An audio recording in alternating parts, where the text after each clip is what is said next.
Hello viewers, Assalamu alaikum and welcome back to my channel Learn with Jerin. আজকে আমরা অনেক important আরও একটি ফিগার অফ স্পিচ পড়ব এবং আজকের আমাদের ফিগার অফ স্পিচটার নাম হচ্ছে irony.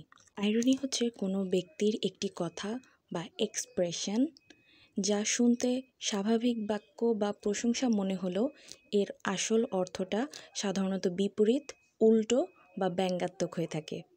In short, we can say that irony is just an unexpected outcome.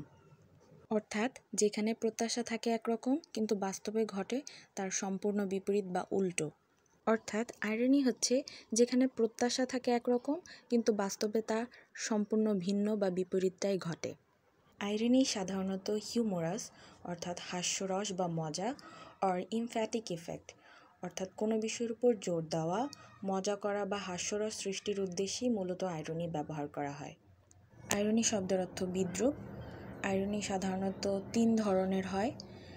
First হচ্ছে ভার্বাল আইরনি অর্থাৎ কথার বা বাচ্য বিদ্রূপ। সেকেন্ড হচ্ছে সিচুয়েশনাল আইরনি অর্থাৎ পরিস্থিতিগত বিদ্রূপ। অ্যান্ড থার্ড হচ্ছে ড্রামাটিক আইরনি, এর অর্থ হচ্ছে নাট্য বিদ্রূপ। ভার্বাল আইরনি হচ্ছে say one thing but mean the opposite অর্থাৎ যখন কেউ কিছু বলে তার প্রকৃত অর্থ হয় তার ঠিক বিপরীত। For example, what a beautiful day during a storm অর্থাৎ প্রচুর পরিমাণে ঝড় হচ্ছে কিন্তু আমি ব্যঙ্গ করে বলছি যে উফ কী সুন্দর দিন। আসলে আমি তার বিপরীতটা বোঝানোর চেষ্টা করছি যে দিনটি আসলেই সুন্দর না, কারণ প্রচুর পরিমাণে ঝড় হচ্ছে। আরও একটা এক্সাম্পল হতে পারে, যেমন কেউ একজন পরীক্ষায় ফেল করেছে আর আমি তার সামনে গিয়ে বলছি যে ওয়াও তোমার রেজাল্টটা তো দারুণ হয়েছে। অর্থাৎ এই বাক্যটি দ্বারা আমি মূলত তাকে ব্যঙ্গ করছি। এইটাও এক ধরনের ভার্বাল আইরনি। আরও একটা উদাহরণ দেওয়া যেতে পারে, যেমন ধরুন আমার একজন ফ্রেন্ড আসার কথা হচ্ছে 10টা বাজে, আমাদের পিকনিকের বাস তার জন্য ওয়েট করছে যে সে আসলেই আমাদের পিকনিকের বাসটা ছেড়ে দেবে। বাকি সবাই উপস্থিত বাসে, শুধুমাত্র আমার ওই ফ্রেন্ডটাই বাকি। কিন্তু সে আসার কথা 10টায়, সে আসলো 11টা বাজে। ঠিক তখন যখন সে আমাদের গাড়িটাতে এন্টার করবে তখন আমরা তাকে কি বলবো? Wow, you are right on time, অর্থাৎ তুমি একেবারে ঠিক সময়ে এসেছো। অর্থাৎ আমি বললাম, শুনতে মনে হচ্ছে আমি তার প্রশংসা করছি, কিন্তু অ্যাকচুয়ালি আমরা তার প্রতি বিরক্ততা প্রকাশ করছি, তাকে ব্যঙ্গ করে আমরা এই কথাটা বলেছি। সো এটা হচ্ছে এক ধরনের ভার্বাল আইরনি। এবার আমরা আলোচনা করব সিচুয়েশনাল আইরনি নিয়ে। সিচুয়েশনাল আইরনি হচ্ছে আনএক্সপেক্টেড আউটকাম অর্থাৎ যখন যা ঘটার আশা করা হয় ঠিক তার বিপরীত কিছু একটা ঘটে যায়। ফর এক্সাম্পল, আমি সারা রাত পড়াশোনা করলাম আমার টেস্ট এক্সামের জন্য, কিন্তু সকালবেলা আমি জানতে পারলাম যে আমার এক্সামটা ক্যান্সেল হয়ে গেছে। অর্থাৎ আমি আশা করেছিলাম আমি ভালো একটা প্রিপারেশন নিয়েছি, আমি ভালো একটা এক্সাম দিব, বাট লাস্ট মুহূর্তে সেটা সম্পূর্ণটাই ওয়েস্ট হয়ে গেছে।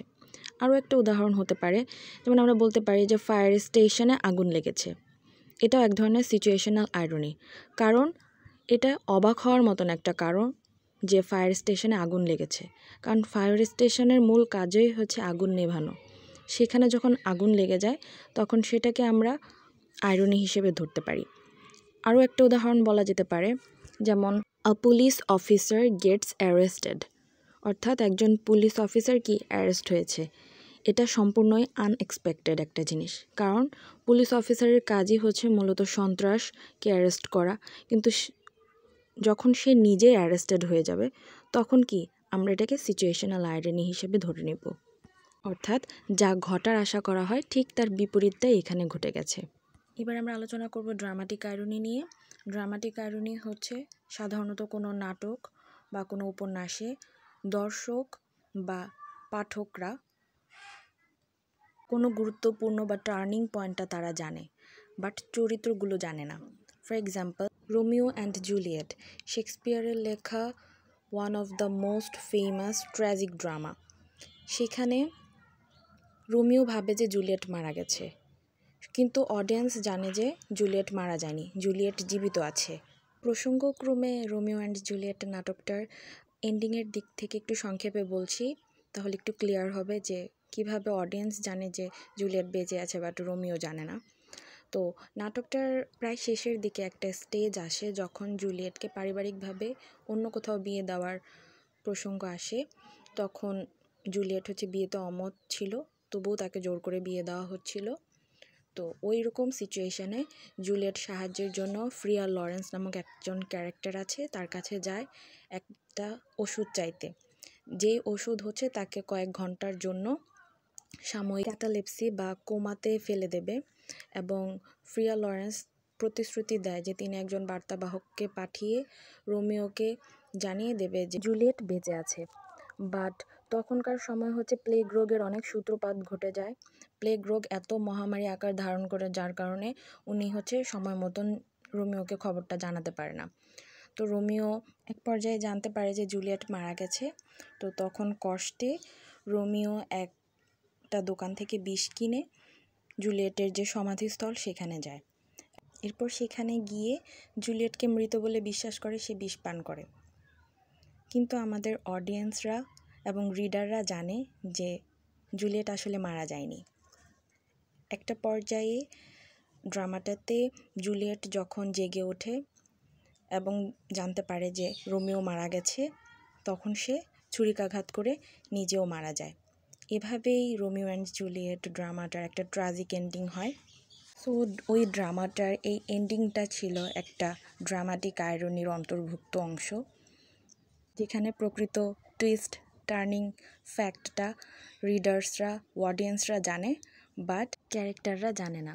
আশা করছি আপনারা বুঝতে পেরেছেন। So that's all for this video. Don't forget to like, share and subscribe my channel. See you in the next video. Take care and keep learning. Allah Hafiz.